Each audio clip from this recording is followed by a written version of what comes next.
Welcome to the Original Gangsters podcast. I'm your host, Scott Bernstein.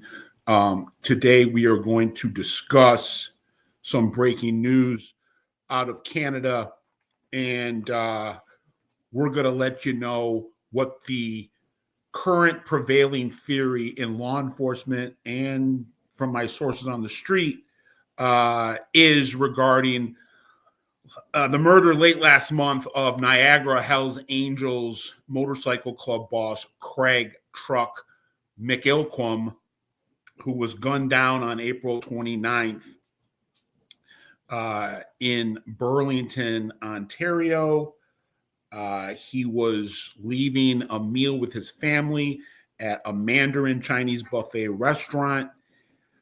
He's from Oakville, a part of the Halton region in the Toronto suburbs, but for the last, better half of the last decade, he has been the number one shot caller in the Niagara Hells Angels. He is also, according to our sources, a protege of Walter Nugget Stadnick, the godfather of all Canadian biker affairs, the Hamilton-based Hells Angel national president, a legend, a living legend, a guy that a generational type leader, thrives in the shadows, has been personally responsible for expanding the Hells Angels brand across the country over the last 40 years or so, has been president in the country, the top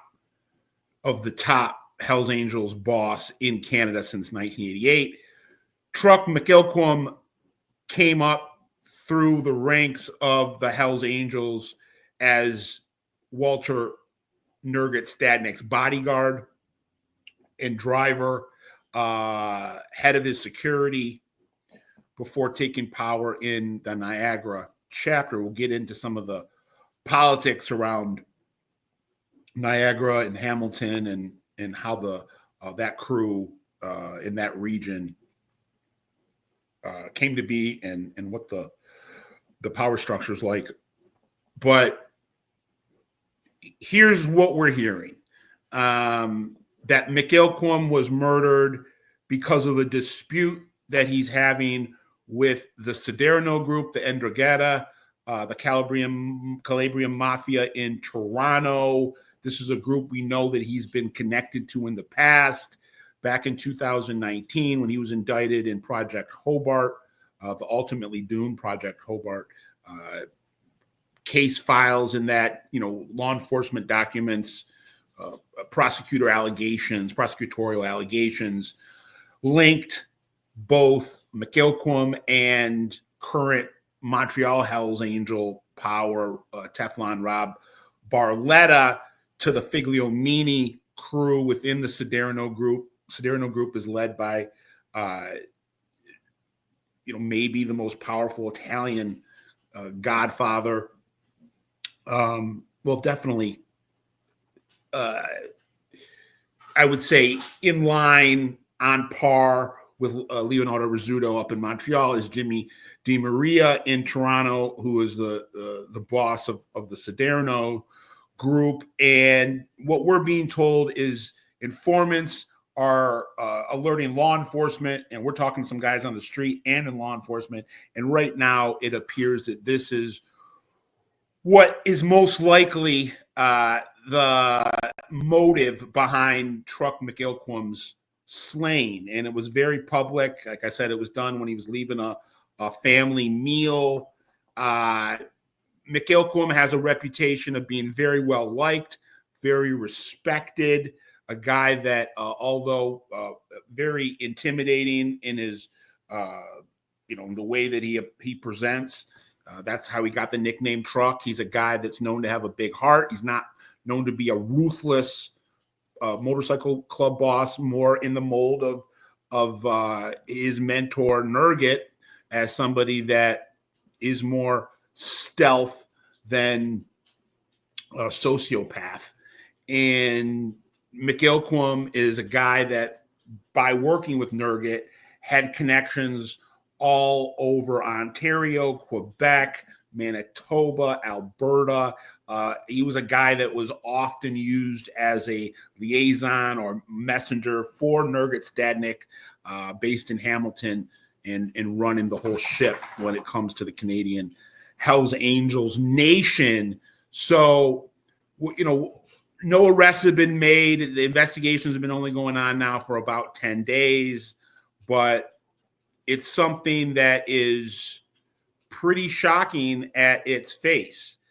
This was not a minor player in Hells Angels Nation. This was a guy that, again, was beloved, and a guy that had a lot of power, a lot of juice, running, the region in Ontario, which is home to the Godfather, Nurgat Stadnik. So you could connect the dots and say an attack on McIlquim is in some ways an attack on Nurgat Stadnik and the whole city and hierarchy of Hells Angels Nation in Canada. I don't want to get ahead of ourselves and be too sensationalistic, but I think anybody that knew Truck McIlquim knew that he was a guy that speaks or spoke for Nurgat Stadnik on the street, and that goes back to the 1990s. McIlquim was a Hells Angel that came in through the Windsor chapter out by us in Detroit.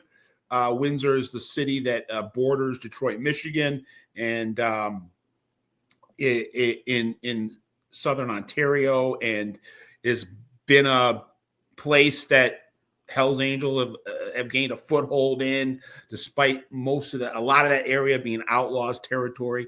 Hells Angel was able to come in and plant a flag in the early 2000s, and it had been some support clubs in the 90s. And McIlquim came in through Windsor, eventually transferred from the Windsor Hells Angels chapter to Niagara. Now, the Niagara chapter, territory-wise, is Hamilton is a part of Niagara. Stadnik, when he came into the Hells Angels in the early 80s, I believe he patched in 82. Despite being from Hamilton, Nurgat Stadnik was always reticent to put a chapter in Hamilton. I'm sure there are a lot of tactical reasons for that. But even as he pushed even though under Nurgat's leadership, the Hells Angels pushed further in to Ontario, unseating the Outlaws as the number one club in that area. He still, and the Outlaws had a big presence in Hamilton. He never put a chapter, still hasn't put a chapter in Hamilton. Hamilton is a part of Niagara, but because that's in Nurgat's neck of the woods, he has a lot of sway, not just obviously of 81 coast to coast and in Canada being the national boss, but that's pretty much his home chapter, even though he patched into the Montreal Hells Angels in 82.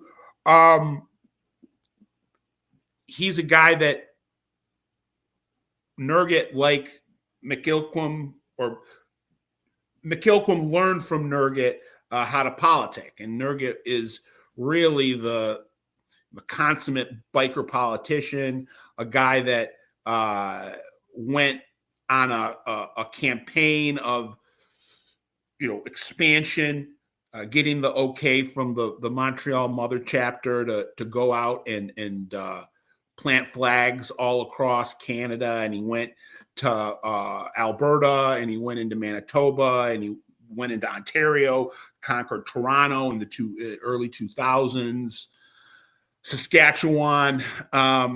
Not sure how much he had to do with British Columbia. That chapter was founded in 83, and Nurgat had only been a Hells Angel at that point for a year.